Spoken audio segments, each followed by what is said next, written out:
coming up on the Together for Good podcast. It's another Sunday School Remix episode. Today, we're talking about the Good Samaritan. If you want to dust those Bibles off and follow along and see what's actually in this story, it's in Luke chapter 10, verses 25 through 37. Here we go. Welcome to the Together for Good podcast, a podcast created by Bethany Lutheran Church in Cherry Hills Village, Colorado, and hosted by me, Pastor Nate Preisinger. On Together for Good, our goal is to provide practical, engaging content that supports you without expectations.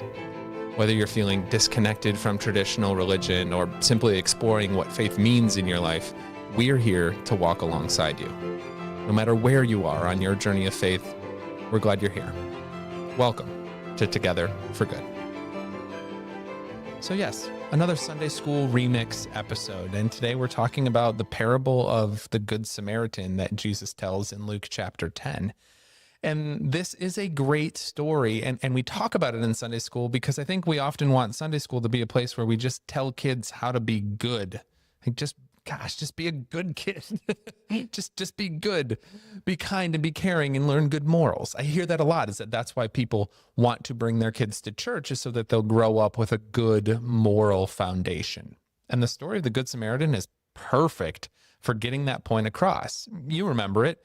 There is this man who gets beaten up and left half dead on the side of the road, and people pass him by, but the Samaritan takes care of him and bandages his wounds and takes him to the inn and pays for his stay for a long term. He takes care of him. And that's what we're supposed to do.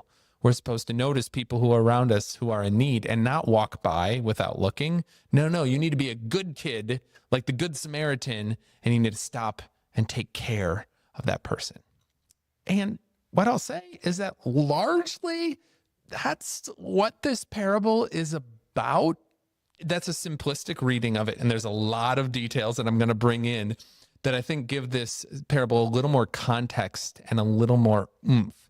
Because it's not just about be a good person, but it really also helps describe for us what that looks like.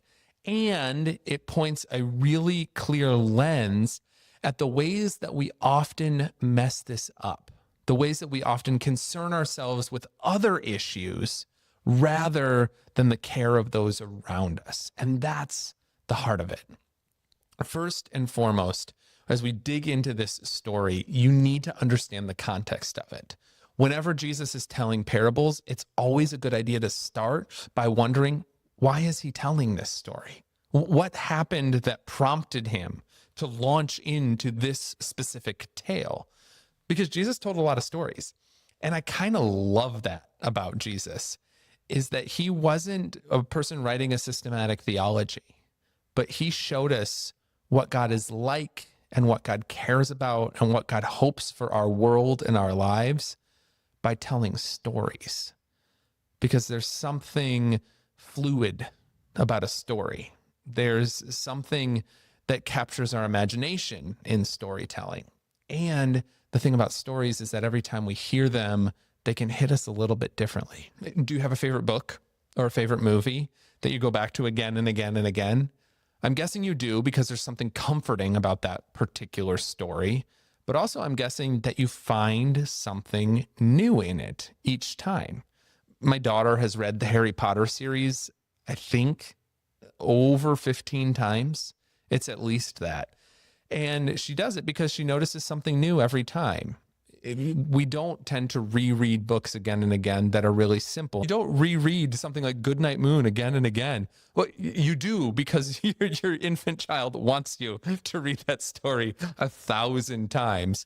But you're not necessarily coming up with something new each time you read a simple text like that.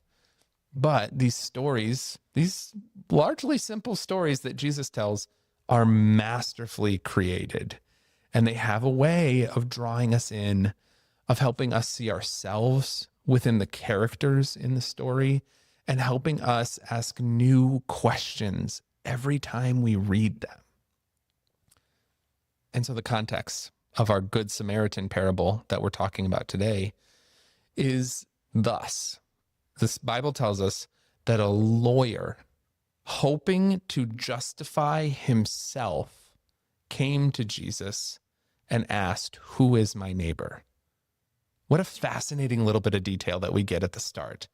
This is a lawyer, so someone who knows the law. And when we say lawyer in this context, this is likely someone who knew the Jewish law. A lawyer is a little different than than your personal injury lawyers that have ads on TV today. That's not quite the type of lawyer that the Bible is talking about. No, this is someone who knew the Jewish laws backwards and forwards. He knew the Torah, and he knew what it took to be a good Jew and follow all the religious rules and laws that govern society in that day. That's the type of person who came to Jesus wanting to justify himself. Now, there's the key phrase. This is often how we use religious laws, isn't it? This is often how we use the Bible as well.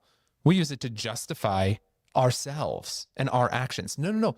I am a good person because I keep 6 of the 10 commandments. I am a good person because I believe that these people are in and those people are out, just like it says in my reading of the Bible. Isn't that so often how religion gets used? We use our religious practices, we use our faith, we use the Bible to justify ourselves. And that is the very heart of what Jesus is trying to critique in the telling of the Good Samaritan story. We need to be people of humility and compassion. And frankly, I don't think you can really develop compassion unless you develop humility first. The ability to lower yourself to someone else's level and not think more highly of yourself, but to see the suffering around you and come alongside it. This is who we're called to be. This is what the Good Samaritan does in this story that Jesus tells. And so let's look now at this story, and you're going to see these threads of individuals who use religion to justify themselves. And because they use their religion to justify themselves, they are not acting with compassion. They are not noticing or responding to the needs that God is placing right along their pathway. Jesus tells a story, and he says that there was a man who's walking along, and he talks about this specific road. And it's kind of cool when you look into the details. The road that Jesus mentions that this man is walking along is one that is notorious for people getting mugged. It would have been a very common experience for someone to walk this path that Jesus uses in his story, and for that person to be injured, to be robbed, to be harmed along the way. So he's using a very common event that all his listeners would have understood. And so, yes, this common thing happens. Oh my gosh, this person gets mugged. He's left on the side of the road. He's really in a bad way. And along comes a priest. Oh, thank goodness. The priests are here. The priests are supposed to be the ones who represent the very best of religious experience in that day. They are kind and they are caring, and they are the conduits between God and humanity. Oh, surely this priest will do something. Of course not. That's how the story goes. The priest passes by on the other side. And frankly, that's kind of the right thing to do according to the Jewish laws. If someone was lying on the side of the road, half dead, injured, bloody, hurting, they were ritually unclean. And this priest, we know because of the geographic details and the way that Jesus tells his story, this priest is on his way to the temple. And so he is headed there in order to perform some religious rituals. And so he can't be unclean when he arrives. Oh my gosh, that would be terrible. He'd have to cleanse himself and purify himself, and he'd be 7 days behind schedule.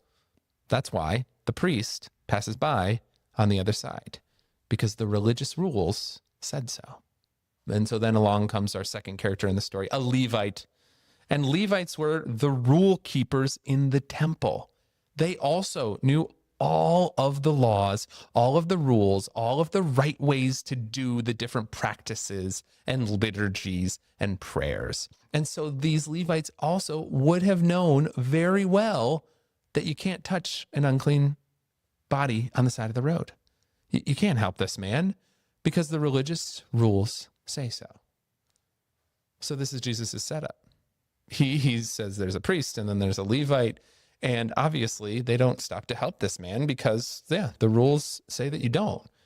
And that's part of the mirror that Jesus is trying to hold up to this lawyer who originally asked him the question. Like, don't you see how religious rules are what are causing this priest and Levite to completely ignore this hurting man? Mr. Lawyer, sir, in your attempts to justify yourself, are you often missing the opportunity to extend mercy to those around you? Jesus is going to hit this point even harder, but he set it up really well, especially given the audience.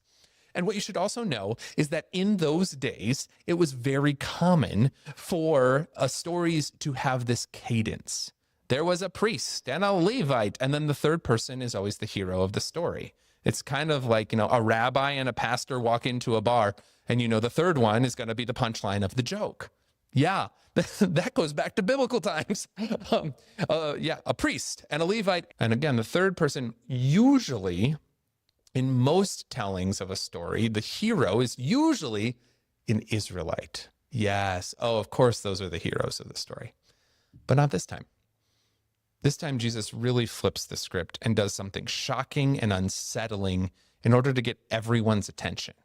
He says that a Samaritan came along and then helped this hurting man. The Samaritans were the outsiders. They were the enemies. They were not a part of the tribe of Israel. They were not children of the promise, so to speak. And so for the Samaritan to be set up as the hero really would have jarred a lot of people's expectations. And that's what Jesus is trying to exemplify. This person who is your enemy, this person who you think is evil and bad and wrong, no, they're the one doing the work of God. Because what the Samaritan does is he cares for the man, bandages him up, takes him on his horse, donkey, whatever it is, off to the inn, pays for his stay, and offers to pay for his continual care. And the idea behind this story, at the end, Jesus asks the lawyer, like, who was the neighbor here? Who was the neighbor? And the lawyer can't even say it was the Samaritan. It's really interesting that he avoids using that word because it would have been so offensive to his understanding of the rules and the law and the way that things should be. And so he doesn't say the Samaritan, he says, the one who showed him mercy. And Jesus says, go and do likewise. This is the crux of this entire story, is that Jesus is helping the lawyer to see that you don't justify yourself by knowing all the rules.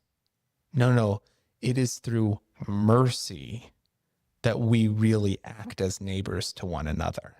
You can know all the rules you want, Mr. Lawyer. You can know all the rules you want, Mr. Priest, Mr. Levite.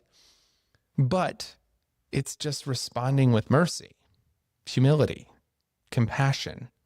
These are the characteristics that God wants to see God's children embodying in the world. And of course, this is exactly the path that Jesus walks for us. This is what also makes it so clear what Jesus is getting at with this story, is because his whole life told this story as well. He was constantly at odds with the religious elites, the Pharisees and the Sadducees, who were insisting on rules rather than on compassion. And then what Jesus does is he lives out the law perfectly and dies on the cross, in a way putting to death this old religious system, in a way like exemplifying and embodying ultimate humility and ultimate compassion by not just suffering for us, but suffering with us and taking all of this unto himself and then rising to new life. This is the whole Jesus story, is one where mercy is more important than just rules and knowing what's right. And so it's so ironic about the way that we teach the Good Samaritan story in Sunday school so often, is that we teach it as like, this is the rule, little Billy. This is what a good person does, is we care for others. And yes, that's kind of true, but it's also kind of totally missing the point in that this isn't about rules at all to begin with. But we often set it up, I guess I'm saying. We often tell this story as if it's another rule. Now, all of you, Go be good people. That's the rule. Yeah. And when you're a child, you need to have clear boundaries and parameters and rules in place in order to help structure your existence. You need to have a container created. But the problem is that as we grow and as we mature and as life becomes more complicated, we do need to allow ourselves to extend beyond some of those structures, to not be held so rigidly by just doing the rules for the rules' sake, because that's often when we miss the opportunity for mercy, for compassion, as these things are placed along our path. And that's the final point I want to make about this story, is that I think part of what Jesus is getting at too is we need to be people of mercy more than we are people of following all the rules, but also that God will place these opportunities along our path. And so we need to be tuned to respond to them, to notice the needs that are around us, and to notice what we can do. It's not that this Samaritan completely, changed the world with these actions. No, the Samaritan just saw an opportunity to care and acted upon it. And I think that that's more or less what Jesus is constantly calling us to do too. Like, what are the needs that you see around you? What did God place across your path today? Don't just walk by on the other side and ignore it. Respond with compassion in that moment. There's an opportunity right there. This gets really interesting, this whole parable too, and the way that I'm talking about it when we think about the needs that we see constantly in our world around us. I mean, I drive through Denver and there is always someone on the side of the road with a sign asking for help. And what are we to do about all of that? There's so many rules. It's like, hey, don't give them the money because you don't know what they're going to spend it on. Like, yeah, there's those rules going in our head. You're like, this isn't going to actually help that person at all either. This is only going to continue and perpetuate their situation. I hear those rules articulated a lot, but I also just wonder, if we have the opportunity to help in some small way, shouldn't we do that? Just responding with compassion when the needs are around us. And maybe you don't have, I never carry cash on me, so I never have anything to give these people, but I try to acknowledge them, to affirm their humanity in some small way when they cross my path. I'm still figuring it out for myself, and I'm guessing you are too. And the world is very much more complicated than a story that Jesus told. But in the same sense, I think Jesus's stories try to point us towards this life of mercy, humility, and compassion, and that's who we're called to be. I would love to hear any of your thoughts about this. How did the Good Samaritan story get taught to you in Sunday school? Or how have you always thought about it? Did this change your perspective at all? And what are we to do with this message of mercy over rules that seems to be the underlying point? Let me know. Send me an email, respond in the comments. I would love to hear your thoughts on it. And please share this episode with family and friends as always. Thank you for listening, sticking with me through this, asking the big questions. And please, dear friends, stay in peace. Thank you for listening to the Together for Good podcast. If you'd like more resources for your walk of faith, please visit our website, bethany-denver.org, or download our mobile app by searching Bethany Connect in your phone's app store.